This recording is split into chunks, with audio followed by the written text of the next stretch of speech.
everybody, this is Jewelyn. Welcome back to the channel and welcome to a very fun Meet My Plant Friend plant tour featuring one of my plant friends that I haven't seen in a long time and the channel hasn't seen in a long time.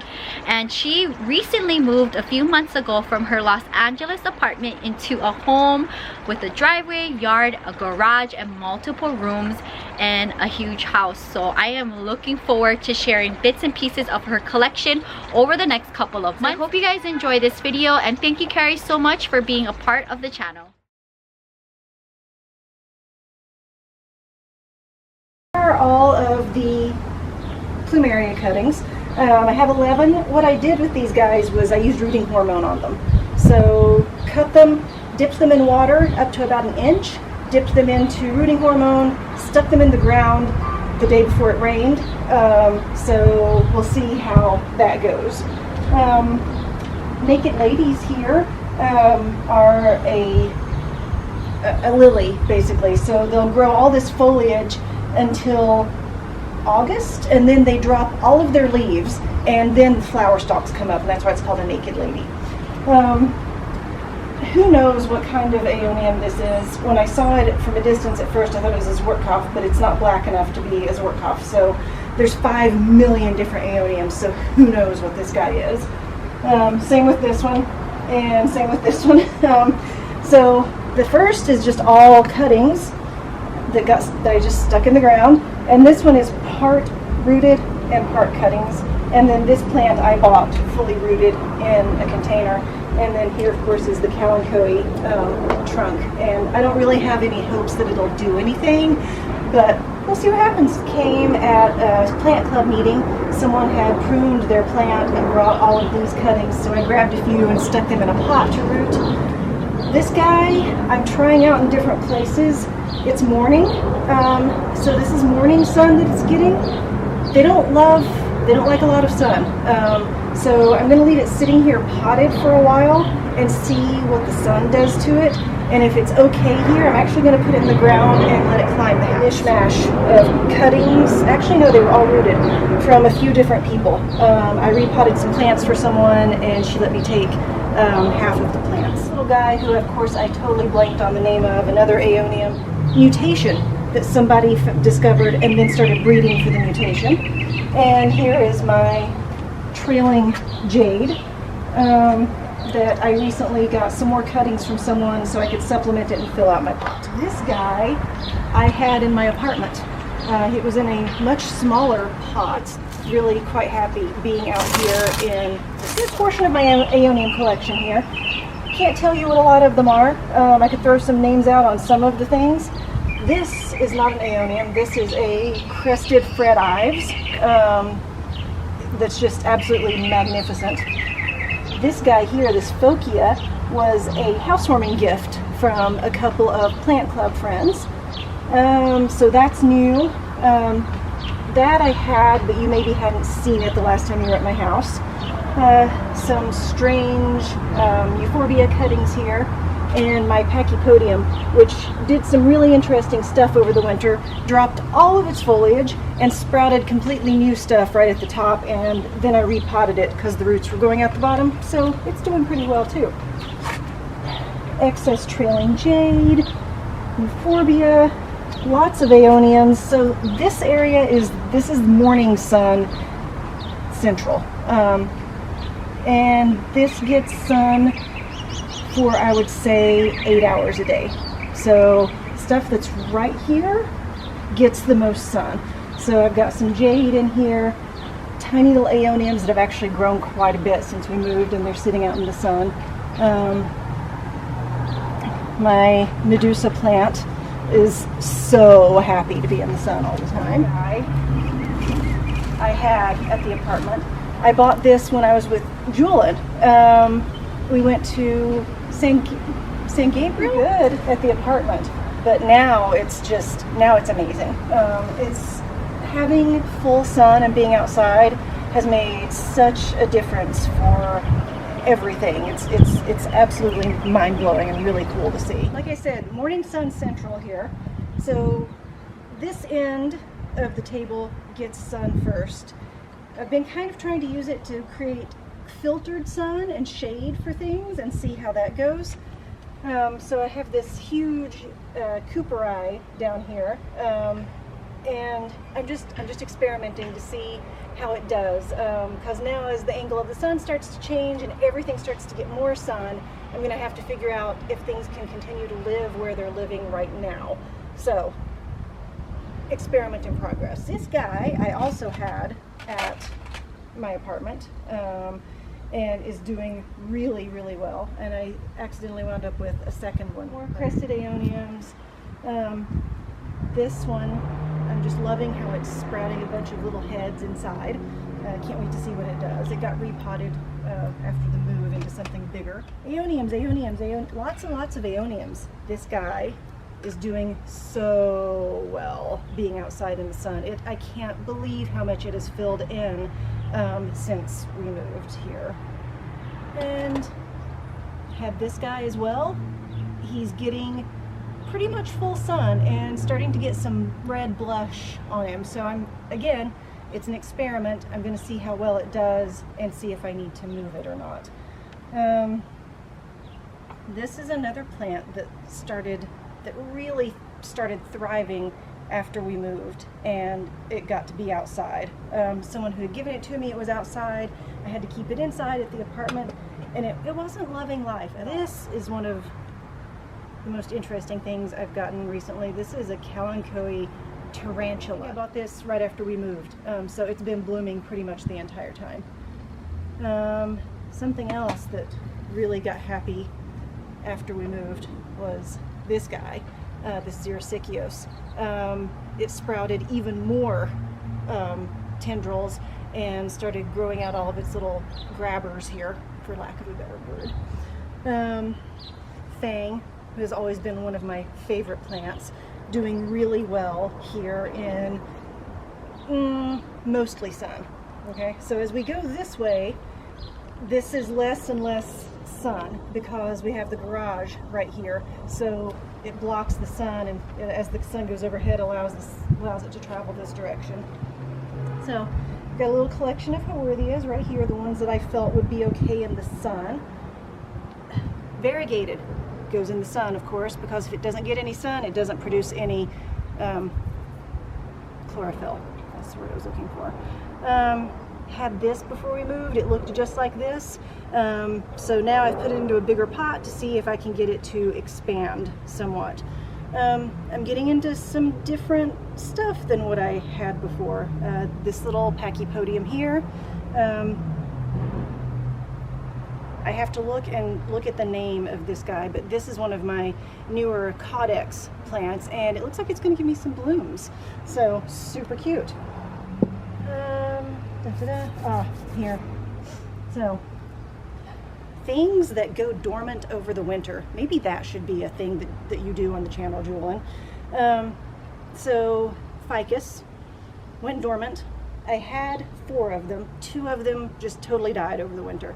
But this little guy is starting to sprout out its new growth, and I was very questionable about whether it was alive or not. So it's cool to see that it's going to be all right. So the Lediboria doing really, really well in the full sun, or mostly sun, and you can see blooming like crazy. So is this one.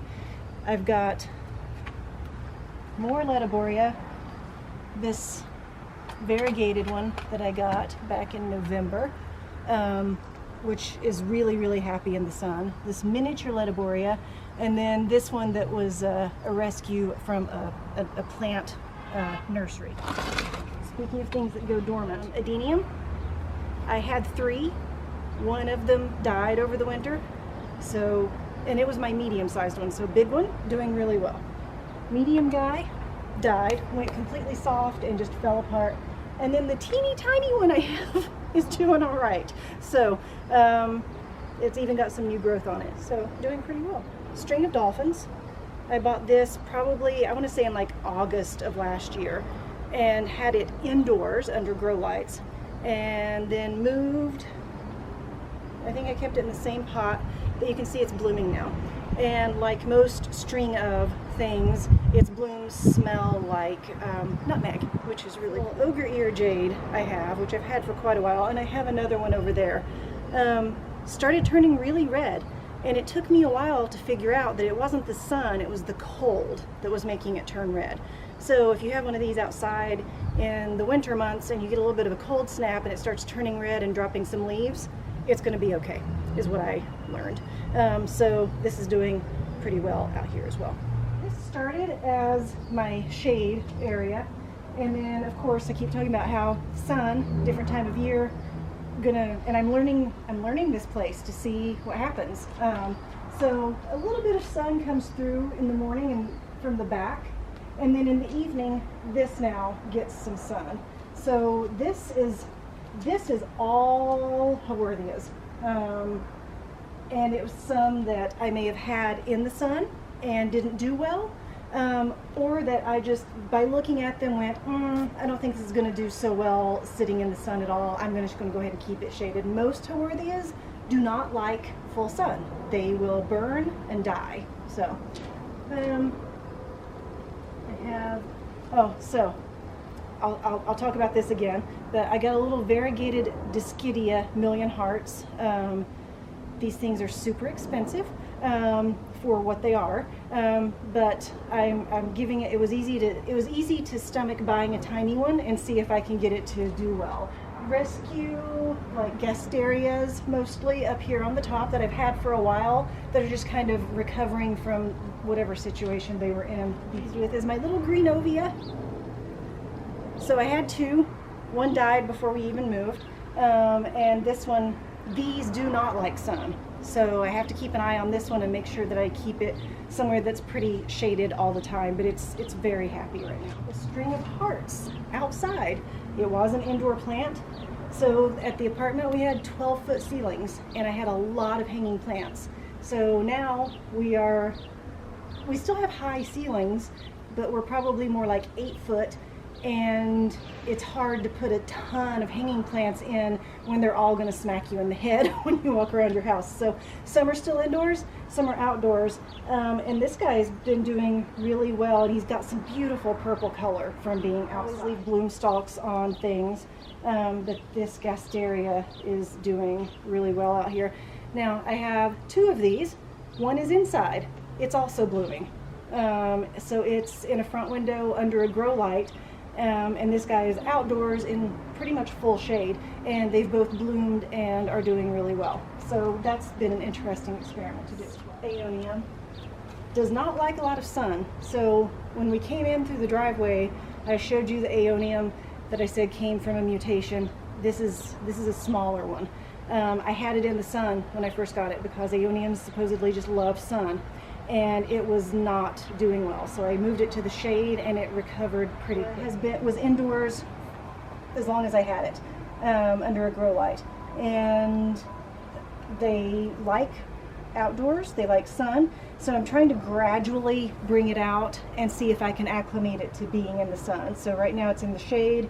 It accidentally got some sun and burnt all of the leaves. So all of the leaves on this one fell off because they got sunburned. Ripsalis in here, another Phocia in the back, an epiphyllum that I kept in the sun accidentally, and you can see it did not fare well, so I'm seeing if it will recover in any way, shape, or form. And someone moving and getting me a lot of plants, so this is a copper spoons that came out of the ground, and this is only half of it. The other half is around on the other side of the garage, so we'll see that in a little bit. The garage has kind of become my area. So it's funny, you know, I have friends who've just kind of given me things. It's been so nice. Somebody was throwing out this table and was like, oh, this would make a great potting bench. It's perfect for a potting bench. So just this old like hallway table from someone has become my potting bench. Over here you can see my supplies. So all of my pots back here, top dressing, lots of pots, and mostly pots, yeah. Boxes, because you always need boxes if you have plants. You never know if you're going to take something to someone, or you know, if you're going to a nursery, you don't know if they're going to have boxes, so always have your own supply of boxes ready for you. Definitely more space for stuff than I had before. I was very lucky in my apartment that we had a big closet in our living room, and that was where most of my supplies were. And now, though, I'm able to keep a real backstock of pots rather than buying one as I go along. Been through all of this. The last little bit here, we're going to build, getting ready to just construct another platform for some plants. So right here, all I have are cinder blocks and pieces of wood laying on top of it. Redwood mostly in there that was given to me by someone who was just kind of cleaning out their own supply of stuff. You know, one man's trash is another man's treasure. Fireworks euphorbia I had at the apartment. It got the most sun it could have possibly gotten there, but here it's pretty much getting full sun, along with this guy. They both seem to be doing pretty well. I've been here since December, and everything feels pretty healthy, and it just started blooming maybe a week ago. So euphorbia, I'm not sure what kind of euphorbia, cuttings that were given to me from a plant club person. I had this guy also at the apartment. He's doing well. He got as much sun as he could over there and gets even more here. This plant I had before I moved, but it was at a friend's house because I didn't have room for it. So she babysat it for me until we moved into the house, and then I brought it over and repotted it. I honestly have no idea what it is. It was mislabeled at the nursery, and I haven't found anyone who knows exactly what it is. So if anybody recognizes it, comment and let me know what it is. This pot I love. This came from a pottery store nearby, and I just recently got the idea to put this pachypodium in here. I thought that was super, super cute. So, obviously I did not have this guy before, so again, people, you know, start getting rid of things they don't want. So somebody gave me 2 potted bougainvilleas, or bougainvillea. I don't know how you're supposed to pronounce it. I have friends who do both. So the other one is over there along the fence row. So this guy, this I won in an auction at the LA Plant Club Christmas holiday party. And you think, oh my God, what have you done to it? That's what I thought at first too. But this is what it's supposed to do. If you see all of these like onion type layers on here, this is from the leaves that basically just die back every year. So it's we're hitting April soon, and it's supposed to have lost all of its leaves by April every year. And then, just kind of like a naked lady, in the summer it'll shoot up a bloom stalk all by itself. So I'm excited to see what this is. Maquilan daisies, and they weren't beautiful to begin with because it was the yard was not well taken care of. So uprooted them, just stuck them in here. That's why they look horrible, because they've just been transplanted. So I'm just going to keep them watered. I'll probably, after this, take them out of the sun actually and let them stay somewhere a little bit cooler to see if they can accommodate better to their new life. And then this guy, calico, Mariner's calico, I had before I moved, and put it into a slightly bigger pot, and someone gave me some cuttings from theirs to fill this in a little bit more. So I'm excited to see what this guy does too. I want to have it just flowing everywhere. Some African daisies, which I'm a little bit behind on deadheading. You've got to deadhead these guys if you want to keep it blooming for a few months. Strawberry plant. More strawberry plants. Maybe you can come over in the summer and then get an update on everything that's going on here. We'll go into the house. We'll see everything that's going on in there. Over to see what all of my big house plants have done, because they're all doing really well. Looking forward to getting the comments on the video and see if anybody has any suggestions with what I have going on, and some names for some plants. Maybe Jewelyn. So again, sneak peek for the summer. You guys will come over to the house, come in. I'll show you everything that's going on inside. Alright, you guys, that is going to wrap up part 2 of 3 of Meet My Plant Friend Carrie for spring 2020. I know it's definitely a different style from my normal Meet My Plant Friend series, but I'm still glad I was able to share plant content for her collection for spring 2020. So stay tuned. Hopefully at the end of summer, I would like to have the channel over her home to share what is going on inside of her home and do a plant tour for everything that is going on. I'm pretty sure there's a lot of interesting things to look at and share with the channel, from moving into an apartment and styling plants into a big home with multiple rooms and windows. So that's going to be really fun to see and share. And also a big shout out to Carrie for opening up her home to the channel, and I look forward to sharing with you tomorrow's video, part 3 of 3, where Carrie shares with us her top 10 current plants. Thank you guys so much for hanging out with me. If you're new, welcome to the channel. Subscribe for daily uploads between the main channel Monday to Thursday and the vlog channel Friday through Sunday. You get a video each and every day. Until next time, stay safe. Aloha from Santa Monica, California. Bye.